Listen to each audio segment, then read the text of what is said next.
All right, so we're going to factor a quadratic here. We're going to solve the quadratic by factoring, where the leading coefficient here is no longer a 1. So these are going to be a little bit more challenging. So the first thing we always want to check for is whether there's a greatest common factor. And for here, we can divide everything by 2. So we would factor out a 2, or I'm just going to divide the whole equation by 2. So it's going to be 8x squared, 38 is going to become a 19, and the 12 would become a 6.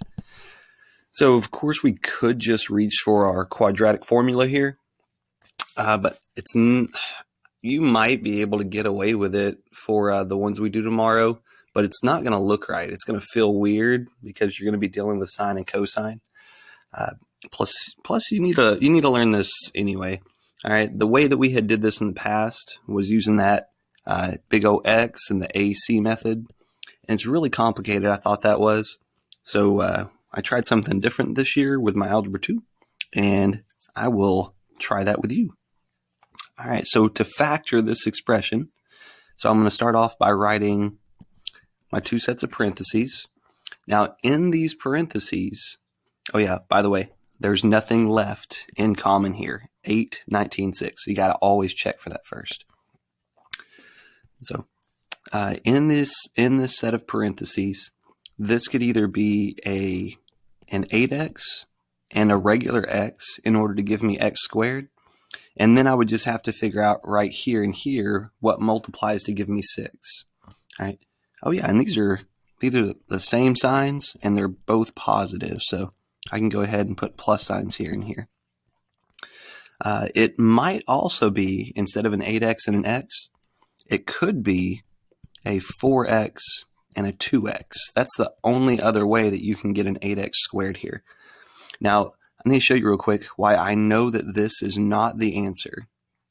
All right, I know it's not going to be this one, and here's why.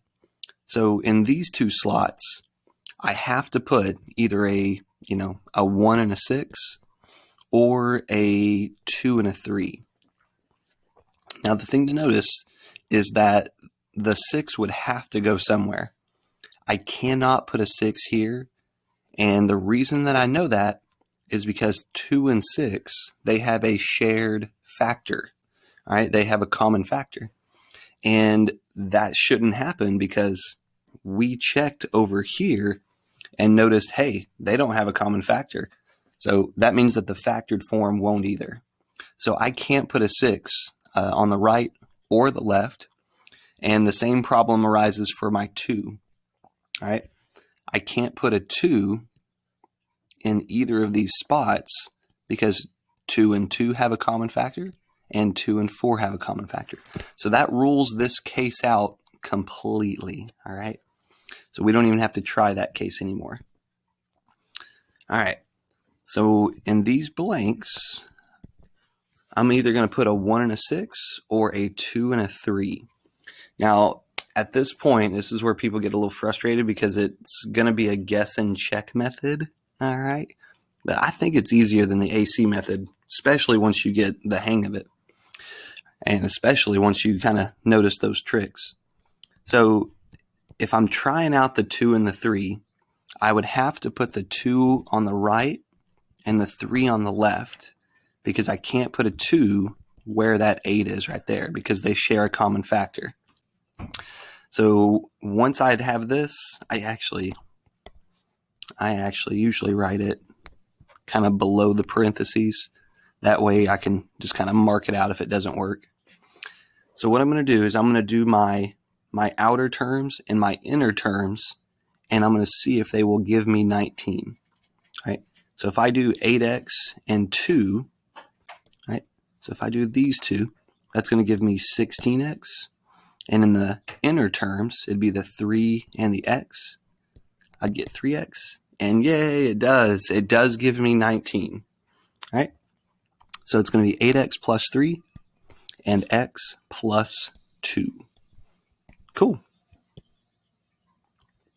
Oh, wait. I'm not done. Shoot. Yeah. This is equal to 0, and now I would set these factors equal to 0 and solve. The one on the right would just be negative 2. The one on the left, I would have to do this right here. Subtract 3 from both sides, and then divide by 8. And that would be my answer for that one. Okay, now we're done.